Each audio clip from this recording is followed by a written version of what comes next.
Kini saya melangkah masuk ke bab keempat malam ini, iaitu hubungan kerjasama dengan Pakatan Harapan dan juga keputusan untuk memperluaskan pengaruh parti warisan kepada Semenanjung. Soalan pertama saya, dan tadi Dato' Seri ada sebut tentang parti APCO, sebuah parti KDM. Jadi hubungan dengan parti APCO sekarang macam mana?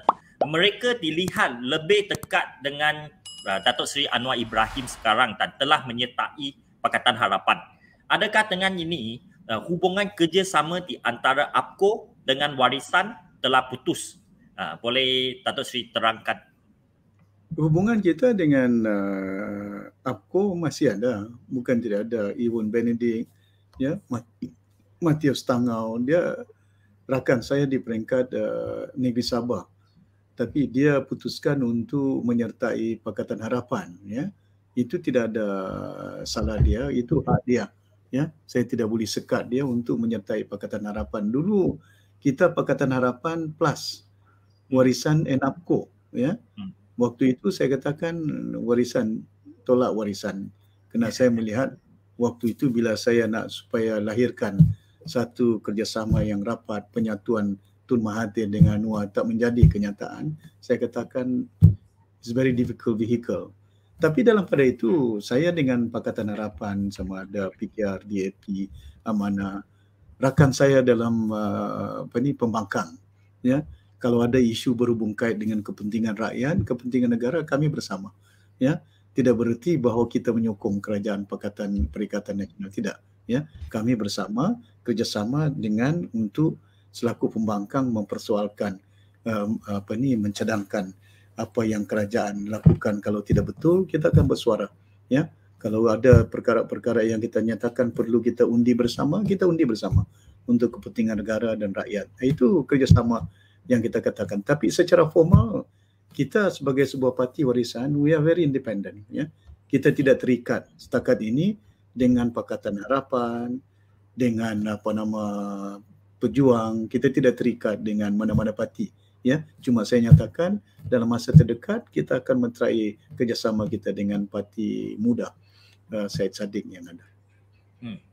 Jadi macam mana hubungan dengan Pakatan Harapan? Frankly speaking, hubungan ini dilihat tidak begitu rapat dan harmoni seperti di dalam pilihan raya negeri Sabah tahun 2020. PKR telah membuat kecoh semasa majlis rasmi penamaan calon warisan plus, dan warisan juga tidak pernah menyertai Pakatan Harapan. Begitu banyak isu telah timpuh. Jadi bolehkah Dato' Seri memberi sikit pencerahan tentang persoalan ini? Adakah macam mana hubungan parti warisan dengan Pakatan Harapan? Well, hubungan saya seperti yang saya nyatakan, kita sebagai sebuah parti yang bebas, kita tidak terikat sebagai pembangkang, ya, sebuah parti yang kita katakan bahawa inilah selain daripada Pakatan Harapan, warisan juga sebagai pembangkang supaya rakyat di negara ini lihat bagaimana kita sebagai pembangkang, the choice among the pembangkang is there as well, untuk rakyat di negara ini melihat. Tapi tidak katakan bahawa kita tidak boleh duduk semeja, ya, kita tidak boleh bincang, kita ada.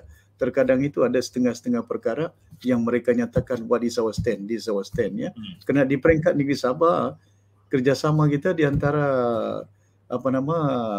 PKR, DAP, Amanah masih ada, ya. Di antara mereka bukanlah seperti PH ataupun PH plus, tidak lagi. Walaupun kita beranggapan bebas, tapi selaku pembangkang kita ada kerjasama kita di peringkat negeri Sabah, malahan juga di peringkat di pusat, ya. Ya.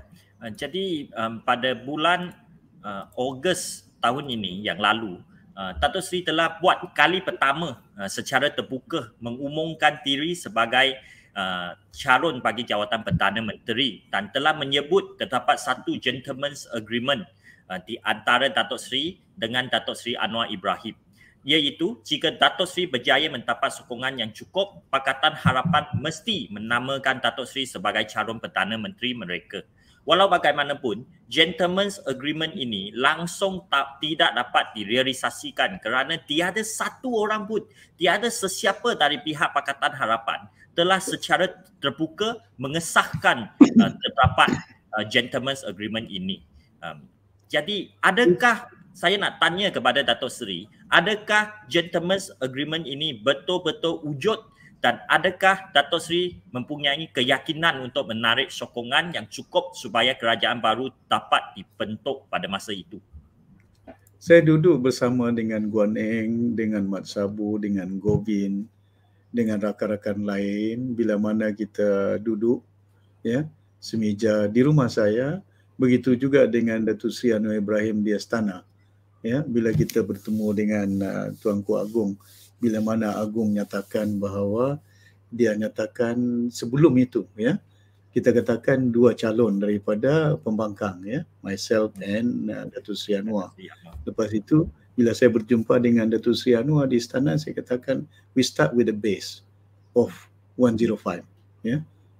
Yeah. So I said if you have the number, bila you mempunyai jumlah yang mencukupi, then you will be the candidate. Kalau ada jumlah saya will be the candidate. Saya harap Datuk Seri akan terima. Lepas tu saya pun berhubung dengan beliau, dia nyatakan dia ada jumlah. Lepas itu saya berhubung dengan saya tanya kawan-kawan lain. Saya tunjuk dengan Guan Eng. I said, Guan Eng, this is the SD that I have. Ya, saya tunjuk dengan dia. Lepas itu adalah beberapa job, tapi dah berlalu kan. Saya tidak mau nak katakan supaya I'm obsessed to become, tak lah. Saya ni bukannya jawatan ketua menteri ke, jawatan perdana. We just want to service the people. Tapi bila saya melihat keadaan ini berlaku, bila mana tita tuanku cuma satu orang ya yang boleh dicadangkan untuk menjadi ya.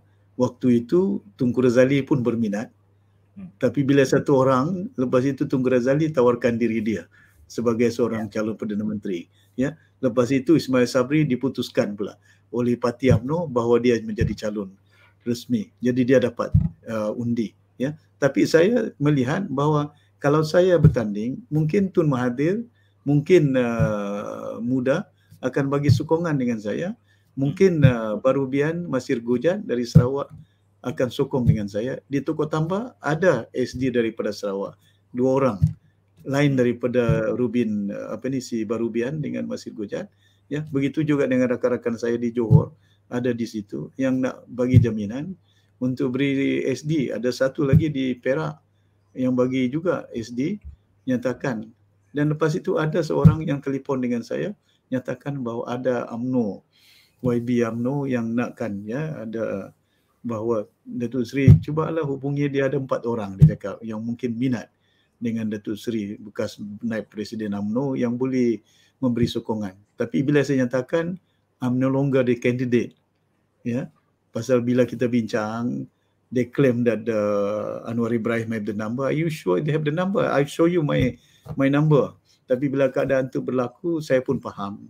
I don't want to show that kita selaku pembangkang ya, divided opposition yang ada. Jadi saya nyatakan dengan Datuk Seri Anwar Ibrahim, saya telefon dengan dia. Dan saya, Datuk Seri, you will be the candidate. I will ask my people to sign my SD. Jam 10 pagi saya sign SD. Saya berhubung dengan Tun Mahathir ya, dan minta Tun Mahathir juga sign SD kepada Datuk Seri Anwar. Dia sign SD. Ya, pejuang sign SD kepada Datuk Seri Anwar. Mana mungkin Datuk Seri Anwar dapat jumlah 100 lebih kalau kita tak sign dengan dia. Yeah. Pasal DAP dengan mana dengan PKR saja dia ada 88 saja, 8B saja atau 70 lebih. Jadi boleh kena bantuan daripada kita, tapi itu kita nyatakan. Tapi malangnya bila berlaku itu ya, sepatut apa yang telah dinyatakan oleh Istana, sesiapa yang akan menjadi calon menang 114 ya ataupun melebihi 112, maka dia akan calon bakal Perdana Menteri. Dan Agong akan tanya satu-satu orang mana calon yang sokong, dia akan tanya sendiri dengan MPMP. Betulkah? Ada desakan kah? Tidak ada desakan. Syarat pertama. Syarat kedua, Agong telah juga nyatakan bahawa perlu bagi seorang calon Perdana Menteri mengabsahkan, to validate, ya, to verify he is the rightful di parlimen. So undi untuk di parlimen itu dilakukan 2 syarat. Itu make it public dalam surat tita tuanku pun ada. Tapi malangnya bila sudah berlaku seumpama itu, tak sampai 2 minggu, Datuk Ismail Sabri pun belum announce dia punya kabinet. Datuk Seri Anwar dengan Pakatan Harapan sudah jumpa dengan Ismail Sabri, sign memorandum. Jadi saya beritahu kalau sign memorandum, what can I do? Nothing can I do, because itu yang saya katakan. But past is past. We don't want to make sure that that is a hindrance untuk kita lihat maju ke depan. Jadi saya nak tanya kepada Datuk Seri, adakah peristiwa ini dalam menyebab Datuk Seri membuat keputusan untuk melangkah ke Semenanjung supaya parti warisan dapat berubah menjadi satu parti Malaysia dan bukan terhad kepada orang Sabah sahaja, memandangkan Pakatan Harapan adalah tidak ikhlas dalam menumbangkan kerajaan Perikatan Nasional. Mereka dalam sign memorandum, mereka dia tak mau endorse gentleman agreements. Adakah peristiwa-peristiwa ini dalam menyebabkan Datuk Seri membuat keputusan untuk melangkah ke Semenanjung Malaysia? Itu di antara sebab dia. Saya kena akui bahawa penting bagi kita untuk memastikan supaya suara rakyat itu kita pertahankan. Ya, saya tidak ingin, bukan kita kata, kenapa kita tak sign memorandum? Perlulah sign. Kena kita perlukan rakyat kita. Tapi kalau kita beranggapan bahawa ini keluarga Malaysia, tidak harus saya tanda tangan untuk bantu rakyat di kawasan saya. Untuk bantu rakyat di peringkat Sabah. Oleh kerana kita tak sign, di Sarawak kita tak sign, Barubian, Masir Gujat tidak sign, takkan kita halang untuk rakyat dapat bantuan. Kalau betul dia keluarga Malaysia, kalau betul kita kerajaan yang bertanggungjawab, jangan letakkan syarat untuk tanda tangan memorandum yang ada. Saya tidak senang bila melihat memorandum itu seakan-akan saya sign, dia bagi duit. It's tantamount to corruption. Itu seakan macam rasuah. Jadi kalau kita sign, lepas itu sign di situ memorandum, bila kita tanda tangan, peruntukan bagi dengan kita. Bila kita tanda tangan, tidak akan Dewan dibubarkan sehingga bulan 7. Ya. Pasal apa kita tentukan supaya tidak ada pilihan raya sampai bulan 7? Ya. Jadi kita selaku pembangkang, ada yang tidak kena, ada yang tidak patut, kita kena suarakan. Ya. Mustahil kita nak tunggu sampai 20 berapa tahun, kita mandat rakyat pun kita Sheraton move berlaku. Kalau tidak sampai pun waktu kita punya kuasa hilang, masakan kita tidak mau pula kuasa itu kita kembalikan? Ya. Jadi ini yang kita tidak boleh persalahkan. Maka saya bimbang keadaan itu berlaku dan sudah sampai ketika kita menyatakan bahawa you have the choice ya. Ya. Untuk sebagai sebuah parti. Kalaulah Pakatan Harapan, kalaulah BN boleh bertanding di Sabah, boleh ada MP dia, DAP lah, PKR lah, akanlah pula warisan tidak boleh menjadi YB sama ada MP sebagian besarnya ataupun adun di peringkat Semenanjung. Ya, saya bukanlah seorang asing, bukan hanya pemimpin di peringkat Sabah saja. Saya telah berkhidmat di nasional 32 tahun. Daripada Ketua Pemuda, Exco Pemuda UMNO Malaysia, Majlis Tertinggi, ya, dan masuk naik Presiden, bukan asing. Ya. Saya bukan asing di sini. Saya banyak kawan-kawan belajar di Semenanjung tahun 74, 75 di sini, di Victoria Institution. Lepas itu isteri saya orang Kedah, menantu saya orang Kelantan, seorang perempuan, menantu saya orang Kelang Selangor, menantu orang Sarawak, ada cucu orang Kelantan, ada cucu orang Sarawak, ada cucu orang. Jadi apa arti dia? Takkanlah pula oleh kerana saya datang dari Sabah ataupun warisan ini parti yang kita katakan hanya berlandaskan dengan perjuangan mempertahankan hak 63 itu, maka dilihat dia parokial, dilihat kenegerian. Tidak. Bila kita nyatakan bahawa warisan memperjuangkan hak Sabah, ya, tidak berarti bahawa kita tidak memperjuangkan negara kita. Kerana kita nak selamatkan negara Malaysia. Why? Pasal apa kita nak perjuangkan MS3? Ini yang dijanjikan oleh almarhum Tunku Rahman, oleh pejuang-pejuang kita Layam Tun Razak. Bila kita membentuk Malaysia, Sabah will be like this. Sabah, Sarawak will be like that. sharing of power with autonomy. Perjanjian 63 ialah untuk membolehkan supaya Sabah itu self-governance.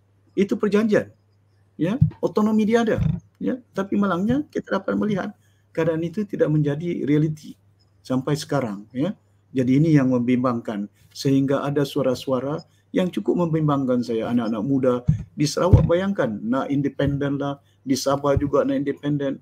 So nak selamatkan Malaysia. Tunaikan perjanjian 63. We want to save the country. Bukan kita nakkan, oh ini parokial, nak Sabah-Sabah. Tidak. Tapi kadang-kadang orang salah tanggap, orang salah faham. Ya, tied up the nation building based not on race, based on not religion, but fulfill what the hope of the people from Sabah and Sarawak. Ya. Saya sendiri amat setuju dengan sokong dengan keputusan Dato' Seri ini untuk melangkah ke Semenanjung. Ramai orang seperti saya telah berasa kecewa tentang kekakaran Pakatan Harapan yang berterus-terusan dan amat berharap terdapat satu lagi parti yang dinamik dan yang berwibawa dapat menggantikan pakatan itu. Ramai telah bagi tahu kepada saya mereka ingin menyertai parti warisan secara beramai-ramai dan tanya saya macam mana nak masuk sebagai ahli. Jadi soalan saya kepada Dato' Seri, bilakah parti warisan akan mengambil ahli di Semenanjung secara besar-besaran dan macam mana jika mereka nak sertai parti warisan, siapakah mereka boleh hubungi dan macam manakah mereka nak masuk, borang nak dapat kat mana, dari siapa?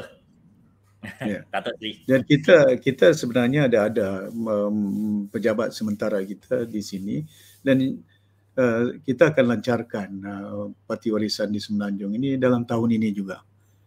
Lepas itu setelah kita lancarkan, kita akan lancarkan kerjasama dengan MUDA, ya, yes. Parti MUDA Syed Saddiq yang ada, walaupun beliau tidak mempunyai parti, tapi saya dah nyatakan, ya, kalau tidak ada landasan untuk mereka bertanding, bolehlah gunakan warisan di masa akan datang untuk bertanding, ya, di mana-mana kawasan anak-anak muda. Kerana saya ingin melihat bahawa proses regeneration of leadership di negara ini sudah sampai ketika dia. We must go beyond, change to be done. Dan orang-orang muda yang ada, contoh warisan sebuah parti, orang-orang muda, 70% orang muda. Ya, Datuk Aziz cuma 40 lebih umur dia. Daryl baru 40 lebih umur. Munira baru tidak sampai pun 30. Ya, ramai lagi. YB Jun 30 lebih saja umur dia. Mereka menjadi naib presiden, mereka menjadi timbalan presiden, mereka menjadi ketua pimpinan. Sebagian besar kalau kita lihat di Sabah, sebagian besar daripada pimpinan-pimpinan anak-anak muda. Sudah sampai ketika dia, jangan kita bimbang. Pasal itu bila berlaku pindahan perlembagaan 18 tahun, kita di antara tempat yang paling pertama mengubah undang-undang. Saya waktu itu ketua menteri, saya bawa pergi Dewan Undangan Negeri, kita luluskan. Sabah merupakan di antara yang pertama, the first yang telah luluskan undang-undang 18. Pasal apa? Ini proses untuk ingin meremajakan, mematangkan anak-anak muda mengenali siapa pimpinan yang mereka perlu pilih, ya, dalam pilihan raya yang akan datang.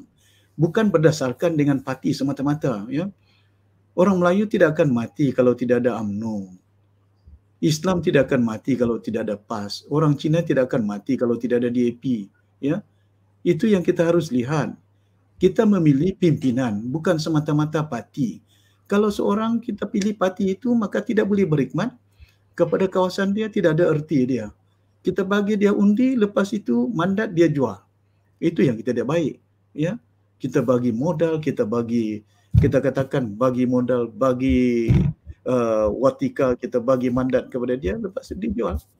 Itu tidak menjadi satu perjuangan yang kita katakan good values. This is not the good values in life. Ya. Yeah. Jadi jika warisan merentas ke Semenanjung, sudah pasti Pakatan Harapan tentu tidak akan melepaskan kerusi mereka untuk ditanting oleh parti warisan. Jadi ini sudah dapat dibuktikan oleh situasi di pilihan raya negeri Melaka, di mana Pakatan Harapan telah menolak Parti Muda untuk bertanding bersama Pakatan Harapan. Jadi adakah warisan bersedia untuk bertembung secara 3 penjuru dengan Pakatan Harapan pada pilihan raya umum yang akan datang ini? Dah bersedia, Datuk Seri? Kita lihat perjalanannya dahulu. Ya, kita bukannya orang terburu-buru. Ya, kena yang penting kepada gitu yang saya nyatakan dengan rakan-rakan dalam Pakatan Harapan dahulu. Ya, perlu ada perubahan yang we have to go beyond the current kind of leadership yang ada, pilihannya. Ya, kena kita ingin selaraskan cita rasa pengundi-pengundi yang ada di negara Malaysia. Ya, what is the taste? They want change. Kalau change dia berubah, we will be changed by the people. So ini yang penting bagi kita untuk membolehkan supaya keadaan ini dapat kita jayakan. Okay. Jadi Datuk Seri, setelah warisan bermula untuk melangkah ke Semenanjung adalah dilihat kekuatan warisan di Sabah menjadi fated. Beberapa ahli undangan dan ahli parlimen telah meninggalkan parti tersebut, termasuk yang terbaru ini beberapa hari sebelum ini mantan Menteri Pelancongan Muhammad Din Ketabi telah meninggalkan parti warisan. Jadi kenapa kejadian ini berlaku? Adakah tumpuan parti sekarang diletakkan di Semenanjung Malaysia telah menyebabkan kubu kuat sendiri iaitu negeri Sabah menjadi lemah? Adakah ini alasan dia? Itu bukan penyebabnya. Di antara penyebab yang utama, MP Labuan pun masuk SPRM. Ya. Berbagai kaedah tekanan yang ada. Tapi beliau tidak sanggup. Dia nyatakan dia akan kekal menjadi warisan walaupun berbagai tekanan, walaupun berbagai banyak tawaran. Ada di antara MP-MP saya ditawarkan berjuta duit. Ya. Banyak lagi kena tekan. Ya. Saya tahu dalam perjalanan bukan mudah. Dahulu dalam Barisan Nasional pun saya kena tekan. Berbagai cara, berbagai kaedah, income tax lah, SPRM lah. Tapi itu dah kita katakan pendirian kita. Come what may, change must be done. Ya, kita tidak akan perlu kita katakan, this is our country. We are living in this country. I'm not going to live overseas. Saya tidak akan tinggal. Come what may, it matters a lot. Ya, the life, the survival, kehidupan negara ini, perjuangan ini matters in our life. Sebagai seorang insan manusia, bukan jawatan yang kita kejar. Jadi saya ingat itu bukan salah satu perkara, tapi saya tahu banyak tekanan. Ya, sama ada YB Sindumin, Dr. Yusuf, sama ada YB Muhammadin. Saya tahu apa masalah yang mereka hadapi dan saya tidak mau nak ceritakan. Tapi itu di antara perkara-perkara. Bukan oleh kerana kita panjangkan sayap, ya, ke Semenanjung. Kalau itu asal dia, kalau itu reason dia, kalau itu penyebab dia, mereka keluar dari warisan masuk parti Semenanjung. Apa beza dia? Daripada masuk parti Semenanjung bersatu, ya, yang juga bertapak dari Semenanjung, ini kan parti warisan ibu pejabat di Kelompong, di Sabah, boleh panjangkan sayapnya di Semenanjung. Kita ada 300,000 rakyat dari Sabah berada di Semenanjung, kerja di Johor, di Pengerang, di Sepang, di Puchong, di Shah Alam. Kita banyak di sini sebenarnya. Jadi mereka kadang-kadang tanya bila dapat daftar, bila dapat ahli dia. Ya. Bukan setakat itu seperti apa yang dikatakan oleh saudara Ang tadi. Ada juga yang bertanya, bolehkah kami masuk warisan? Ya. Banyak di antara rakan-rakan saya dalam UMNO dahulu pun, ya, tidak ada jawatan kita bagi, mereka nak menyertai, mereka tidak melihat bahawa ada pilihan lain, dia cakap. Itu saja. Ya.